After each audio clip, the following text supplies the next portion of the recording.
ফোনটি আপডেট করার আগে অবশ্যই আপনাকে এই ভিডিওটা সম্পূর্ণ দেখতে হবে, তারপর আপনাকে ডিসিশন নিতে হবে যে আপনি এটা আপডেট করবেন কিনা। কারণ আপডেট করার ফলে অনেক সমস্যার সম্মুখীন হয়। কি কি সমস্যার সম্মুখীন হলাম এবং কিভাবে এই ফোনটাকে আপনি আপডেট করলে এই সমস্যা থেকে মুক্তি পাবেন সেই স্টেপ বাই স্টেপ দেখিয়ে দিব।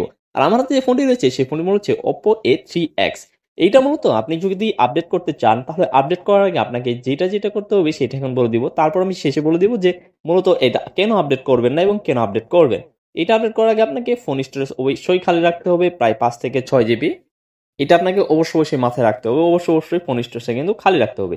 দ্বিতীয় যে কাজটা করতে হবে সেটা হচ্ছে আপনাকে স্ট্রং একটা ওয়াইফাই কানেক্ট দিয়ে নিতে হবে, অর্থাৎ নিরবিচ্ছিন্ন ওয়াইফাই, যাতে কারেন্ট গেলেও যাতে ওয়াইফাইটা লাইটটা চলতে থাকে।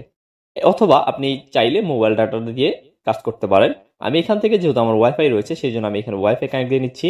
আর আমি কিন্তু এইটার ফুল প্রসেসিং যেটা দেখাবো, অর্থাৎ ফুল প্রসেস যেভাবে আপনি এটাকে আপডেট করবেন আর আপডেট করার ফলে কি হয়েছে সেটাও আমি আপনাকে জানিয়ে দেবো। আমি আপনার হাতে থাকা ফোনটি ওয়াইফাই কানেক্ট নিয়ে নিচ্ছি।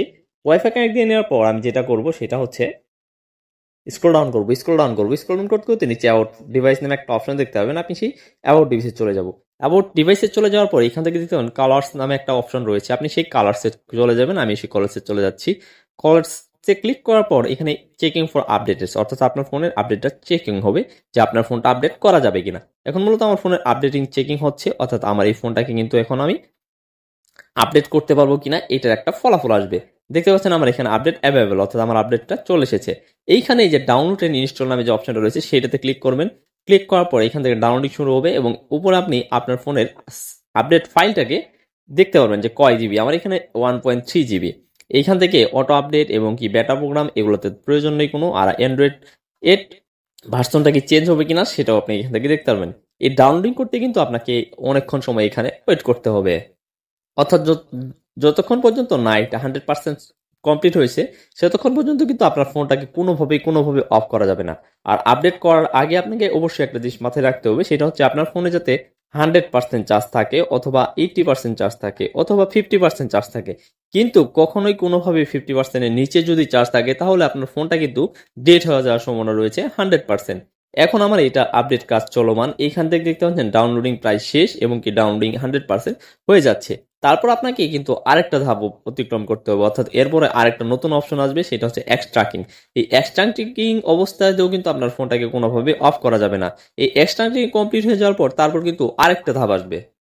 এরপর ভেরিফাইং নামে একটা অপশন চলে আসবে, আপনি সেই ভেরিফাইং পর্যন্ত অপেক্ষা করবেন। এইটাও কিন্তু 100% না হওয়া পর্যন্ত আপনার ফোন কখনোই অফ করা যাবে না। দেখতে পাচ্ছেন আমার এখানে ভেরিফাইং হচ্ছে।